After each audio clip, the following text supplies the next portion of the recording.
Not everyone who is disciplined is admired. There is a kind of discipline that makes others avoid meeting your gaze. In the morning while the world is still asleep, someone is already standing before the first step of the day. No music, no encouragement, only silence and a single step taken very slowly. Have you ever wondered why you negotiate with yourself every morning? Why some people keep moving forward without needing motivation? And what if the problem isn't willpower at all, but the very way you exist? What if discipline isn't effort, but the birth of a different kind of person? Are you willing to stand still long enough to look that question straight in the face? Asterisk, he didn't begin in a dark room or in the middle of a great crisis. Everything happened in a far more familiar place. The morning, a small room, dim light, a clock showing a number he had seen hundreds of times yet rarely rose at the right moment. The step outside the door was still there, not high, not difficult, and yet every morning he stood before it longer than necessary. He had a job, a schedule, plans that were written down, then crossed out, evenings that passed with the feeling of tomorrow would be different. And every morning the story began again, as if yesterday had never existed. No one called him a failure. No one called him disciplined either. He lived in between, trapped in the gray zone of those who know they could do better, yet still move slower than their own thoughts. Morning was where everything revealed itself most clearly. No witnesses, no explanations required, only silence, an unplaced step, and a familiar question looping in his mind far more than it should. He didn't lack knowledge. He had read enough, heard enough, known enough, but every time he stood before that step, knowledge could not pull his body along with it. What he didn't realize then was this: the problem was never about knowing what to do. It was that every morning he still allowed himself to choose all over again.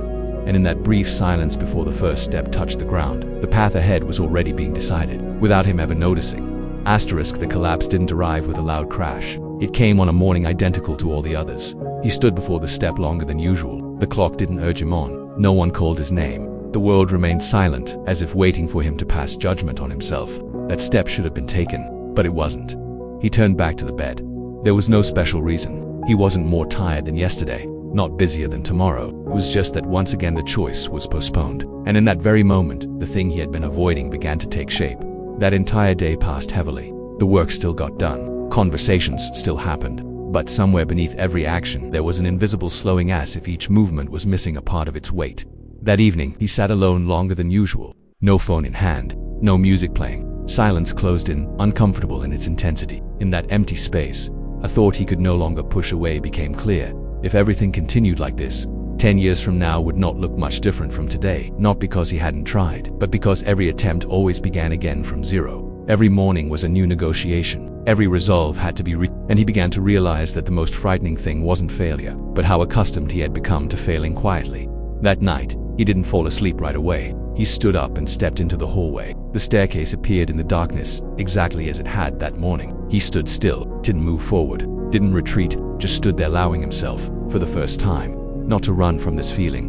There was a very brief moment when he understood. No crisis was coming to save him. No great surge of motivation would appear. If change was going to happen, it would have to begin the very next morning, from silence, from the first step, from no longer allowing himself to negotiate one more time. But understanding has never been enough. The real question is this: tomorrow morning, when the silence returns, how long will he stand before that step before he finally moves? Asterisk, the turning point didn't come from a powerful statement. It came on a morning when he no longer had the patience to deceive himself again. He woke before the alarm, not because he was used to waking early, but because his sleep had grown shallow and fragmented. The room was still dark. Silence lay over everything like a thin layer of mist. The step was still there, unchanged, but this time he didn't look at it as a challenge. He looked at it as a fact. There was no motivation, no new promise, just one clear realization. Every time he allowed himself to choose, he ended up right back where he started. Not moving forward, not disappearing, just repeating. Something strange dawned on him. On the rare days when he actually did what he had intended, it wasn't because he was stronger, but because he didn't give himself time to think. Everything happened quickly, almost instinctively. By the time a thought appeared, his foot had already stepped down. That idea stayed with him throughout the morning, not loudly, not insistently. It simply sat there, quietly, like a small stone in his pocket. And when he finally sat down, facing himself in a rare stretch of silence, a question surfaced, not to be answered, but to end the loop entirely. What if the problem wasn't a lack of discipline, but the fact that he always allowed himself to negotiate? What if he didn't need more determination, but simply needed to remove the right to choose? He didn't write a new plan. He didn't set a grand goal. He didn't tell anyone about a better version of himself. He made only one decision. The morning would no longer be a place for thinking. From tomorrow on, when silence appears, he will not ask himself whether he should step forward or not. The step is no longer a question. It has become the only path. The movement doesn't need emotion to accompany it. It just needs to happen. It wasn't an oath, just a very quiet closing of the door that led back to who he used to be. The first morning didn't come with a sense of victory. It came with a very specific heaviness in the body. The alarm rang while it was still dark. Not too early, not too late, just enough to cut through an unfinished sleep. He opened his eyes, didn't look at the clock a second time, didn't turn over to steal a few more minutes. The room was still silent, so silent that every small movement could be heard clearly. He sat up, slowly, not out of hesitation, but because his body wasn't used to being summoned at this hour. The step outside the door appeared faintly in the weak light. Yesterday, it was a question. Today, it was simply a step. The first foot touched down, not forcefully, not decisively, but it happened. And in that very moment, he noticed something strange when he didn't allow himself to stop and think. Everything unfolded more simply than he had imagined. There was no excitement, no self-congratulation, only heavy breathing and the cold floor beneath his feet. The morning was not gentle, it was bare, blunt, and unwilling to wait for anyone. The days that followed were the same. Alarm, silence, step, footfall. Each time, the body reacted, sometimes slower, sometimes pausing for a very brief beat. But he didn't return to the bed, not because his will was stronger, but because the old question was no longer being asked at by the fourth day. He realized he could no longer remember exactly how he had sat up. By the seventh day, he stood before the step with less time spent looking at it, not because it had become easier, but because he no longer treated it as a place to stop. The mornings remained the same. The silence stayed thick. But within that silence, something very small began to form that belief. But familiarity, and familiarity, when repeated long enough, becomes something the body obeys before the mind has time to appear. Dawn didn't give him answers. It only gave him another chance to step forward. After the first days, mornings no longer shocked his body, and it was precisely then that another challenge appeared. Everything began to feel the same. The alarm rang with the same sound. Silence arrived with the same weight. The step lay unmoved in its old place. The footfall followed the same path. There was nothing new to discover, nothing to conquer, no moment worth retelling as a victory. He noticed himself standing longer before the step, not because he wanted to return to bed, but because a new question was forming. Slowly, was this repetition actually taking him anywhere? Morning followed morning, movements identical. The body worked like a clock wound with steady hands, and within that steadiness, the mind began to slip in. Not loudly, not in rebellion, just with tiny One morning, pausing an extra beat. Another day, changing the order. Another time, stretching the silence longer than necessary. He realized monotony doesn't make people quit immediately. It makes them want to adjust, but each adjustment made the step feel heavier. Each small change caused the morning to lose the continuity he had begun to sense. And he understood this not through thought, but through the body. Breathing grew less steady. Movement slowed. The moment of standing still before the step lengthened. One morning he stopped halfway, didn't turn back, then moved forward, just stood there in a deep silence. And for the first time, he didn't try to escape the monotony. He let it settle over him. Let the morning pass without a mark. Let the step happen without a reason. From that day on, he stopped trying to make mornings easier. He allowed them to be exactly what they were. And within that unchanging repetition, something else quietly took shape, not excitement, but endurance. Monotony didn't weaken him. It wore away the parts of him that once needed stimulation in order to continue. The storm does not arrive when everything is in chaos. It comes when everything seems to have settled. One morning he woke and noticed the room was colder than usual. Wind struck the window. The sound wasn't loud, but it was enough to fracture the familiar rhythm of silence. The alarm rang. For the first time in many days, his body did not rise immediately. He sat on the edge of the bed, back straight, eyes open. He didn't search for excuses, didn't check the time. He just sat there, listening to the wind. The step was still out there, but today, the path leading to it was no longer smooth. In the days that followed, circumstances began to shift. Rain fell without pause. Temperatures dropped sharply. Workdays stretched longer. His body grew tired in an unfamiliar way, and the morning, once bare but stable, became the true testing ground. He still stood before the step, but now, every footfall had to pass through very real resistance. Slippery floors, heavy breathing, movements that no longer flowed. There was no rhythm to lean on, only the body and the environment pulling him in opposite directions. One morning, the rain fell so hard that it drowned out every other sound. He stood still for a long time, not because he wanted to quit, but because for the first time he wasn't sure where the next step would take him. In the end, he stepped forward anyway, not faster, not stronger, just enough to avoid standing still any longer.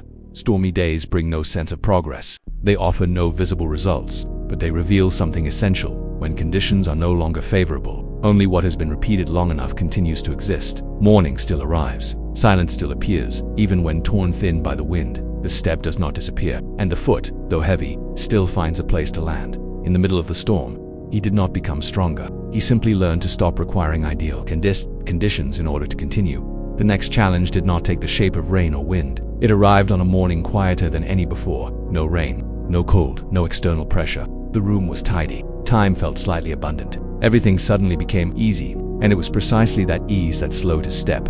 He stood before the stair, looking at it as if another path had quietly opened. Not the path back to bed, but one that moved more slowly, looser, allowing himself a bit more flexibility because he had already come a long way. That morning, the silence was no longer heavy, it was gentle, and within that gentleness, a thought drifted through, quick and subtle. Perhaps today didn't require holding everything so tightly. He didn't argue with the thought, nor did he accept it immediately. He simply stood still, longer than usual, not moving forward, not stepping back, just letting comfort attempt to pull him slightly off his familiar line. In the days that followed, temptation returned in different forms. An invitation, a lighter schedule, a morning when no one would notice if he moved a few beats slower. There were no immediate consequences, no clear sense of wrongdoing. Yet each time he loosened his grip, he noticed something small but unmistakable. His steps lost their firmness. The silence no longer ran as deep. The morning passed more quickly but left behind a hollow space he couldn't quite name. One morning, he stopped midway on the stair. This time, not from fatigue or circumstance, but because he had to choose between two paths that both seemed reasonable, one easier, one familiar. He stood still long enough to feel the difference in his body as he considered each choice. And then he stepped forward the old way, not out of fear of losing what he had built, but because he realized what he was protecting wasn't a habit. It was an inner order that had only just begun to take shape. Unyielding spirit does not appear in moments of violent confrontation. It reveals itself when no one is forcing you, when every reason to loosen your grip makes sense and you still do not leave your path.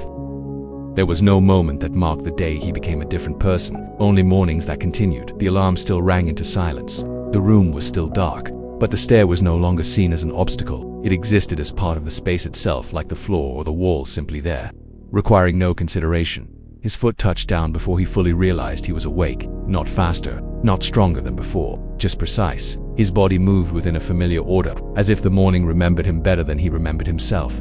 The silence no longer carried tension. It was deep, steady, and asked nothing in return. Within it, no debates unfolded, not because every question had been answered, but because they were no longer being asked. He began to notice very small changes around him. Others didn't say much, but their gazes lingered a little longer. Casual remarks surfaced, not about achievements, but about consistency, about how he was always there, always on time, always moving with the same rhythm. The mornings kept passing. The stair was still descended. The foot still met the ground in silence, but their meaning had changed. They were no longer acts of discipline. They were simply the way he existed. The glow of discipline does not shine. It does not impress. It merely makes everything around it clearer and makes inconsistency in others more visible than ever before. The final trial did not arrive when he was at his weakest. It came when he believed he was already stable.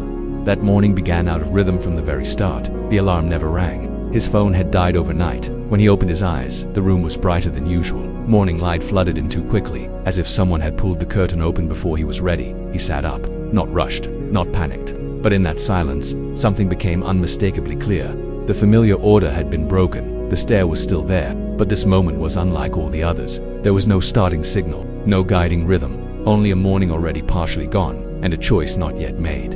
He stood before the stair for a long time, longer than even the first days, not moving forward, not turning back, not from hesitation, but because for the first time in weeks he was forced to ask himself, if the supporting system disappeared, would this person still exist? No one knew he was standing there. No eyes were watching. No promise needed to be kept. If he returned to bed, no one would notice. If he stepped forward, no one would record it.